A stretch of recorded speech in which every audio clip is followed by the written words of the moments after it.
ರಾಜ್ಯದ ರೈತರು ಸಂಕಷ್ಟದಲ್ಲಿದ್ದು ಅವರ ನೆರವಿಗೆ ಸರ್ಕಾರ ಧಾವಿಸಬೇಕು. ಜೊತೆಗೆ ರಾಜ್ಯವನ್ನು ಬರಪೀಡಿತ ಎಂದು ಘೋಷಿಸುವಂತೆ ವಿಧಾನಸಭೆ ವಿರೋಧ ಪಕ್ಷದ ನಾಯಕ ಆರ್ ಅಶೋಕ ಆಗ್ರಹಿಸಿದರು.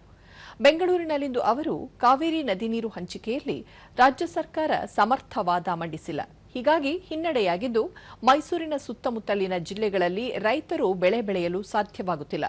ಉತ್ತರ ಕರ್ನಾಟಕ ಭಾಗದಲ್ಲಿ ಬರಗಾಲ ಹೆಚ್ಚಾಗಿದೆ. ಆದರೂ ರಾಜ್ಯ ಸರ್ಕಾರ ಅನುದಾನ ಬಿಡುಗಡೆ ಮಾಡಿಲ್ಲ ಎಂದರು.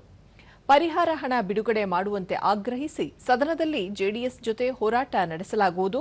ಈ ಸಂಬಂಧ ನಿಲುವಳಿ ಸೂಚನೆಗೆ ಮನವಿ ಮಾಡಲಾಗಿದೆ ಎಂದು ತಿಳಿಸಿದರು.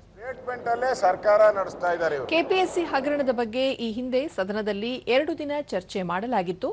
ಉತ್ತರ ಪ್ರದೇಶದ ಲೋಕಸೇವಾ ಆಯೋಗದಲ್ಲಿ 8 ಮಂದಿ ಸದಸ್ಯರಿದ್ದಾರೆ.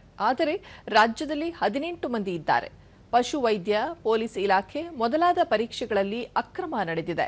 ಕೆಪಿಎಸ್ಸಿ ಸದಸ್ಯರ ಸಂಖ್ಯೆಯನ್ನು ಕಡಿಮೆ ಮಾಡುತ್ತೇನೆ ಎಂದು ಸರ್ಕಾರ ಭರವಸೆ ನೀಡಿದ್ದರೂ ಈವರೆಗೂ ಈಡೇರಿಲ್ಲ ಎಂದರು.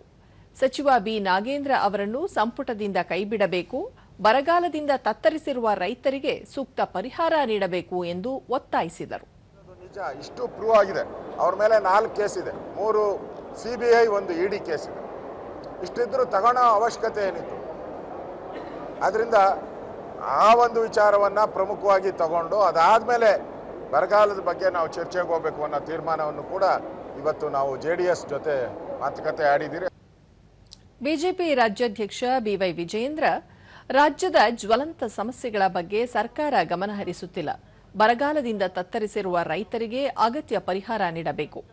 ಆರೋಪ ಎದುರಿಸುತ್ತಿರುವ ಸಚಿವ ಬಿ ನಾಗೇಂದ್ರ ಅವರನ್ನು ಸಂಪುಟದಿಂದ ಕೈಬಿಡಬೇಕು ಎಂದರು. ಸಚಿವರನ್ನ ನಾಗೇಂದ್ರ ಅವರನ್ನ ಕೈ ಬಿಡಬೇಕು. ಬರ, ಕೆಪಿಎಸ್ಸಿ ಬಿಡದಿ ವಿಚಾರ ಇರ್ಬೋದು, ನೈಸ್ ಟೌನ್ಶಿಪ್ ಇರ್ಬೋದು, ಎಲ್ಲ ವಿಚಾರಗಳಿಗೆ ಚರ್ಚೆಗೆ ಅವಕಾಶ ಮಾಡಿಕೊಡ್ಬೇಕು. ತತ್ಕ್ಷಣ ಅವ್ರನ್ನ ಕ್ಯಾಬಿನೆಟ್ ಇಂದ ಕೈ ಬಿಡಬೇಕು ಅಂತೇಳಿ ಮತ್ತೊಮ್ಮೆ ಇವತ್ತು ನಾವು ಆಗ್ರಹವನ್ನು ಪಡಿಸ್ತಾ ಇದ್ದೀವಿ. ಜೆಡಿಎಸ್ ಮುಖಂಡ ಎಚ್ ಡಿ ರೇವಣ್ಣ, ರಾಜ್ಯದಲ್ಲಿ ರೈತರು ಬೆಳೆದ ಬೆಳೆ ನಾಶವಾಗಿದ್ದು ಸರ್ಕಾರ ಕೂಡಲೇ ಬೆಳೆ ಪರಿಹಾರ ನೀಡಬೇಕು. ನೀರಾವರಿ ಪ್ರದೇಶಗಳ ರೈತರಿಗೆ ನೀರು ಹರಿಸಲು ಆದ್ಯತೆ ನೀಡಬೇಕು. ಈ ಎಲ್ಲ ವಿಷಯಗಳ ಕುರಿತು ಬಿಜೆಪಿ ಜೊತೆ ಸೇರಿ ಹೋರಾಟ ಮಾಡಲಿದೆ ಎಂದು ಹೇಳಿದರು. ಯಾವುದೇ ನೀರು ಮತ್ತು ಕೃಷಿ ಚಟುವಟಿಕೆಗಳಿಗೆ 1 ಅಡಿ ನೀರು ಬಂದಿಲ್ಲ. ಸಂಪೂರ್ಣ ರೈತರು ಒಂದು ಸಂಕಷ್ಟದಲ್ಲಿದ್ದಾರೆ. ಆಮೇಲೆ ಕೃಷಿ ಏನು ಜಮೀನಿದೆ, ಮರಳು ಭೂಮಿನಲ್ಲೂ ಸಹ ಇವತ್ತು ಯಾವುದೇ ಬೆಳೆ ಮಾಡಿಲ್ಲ.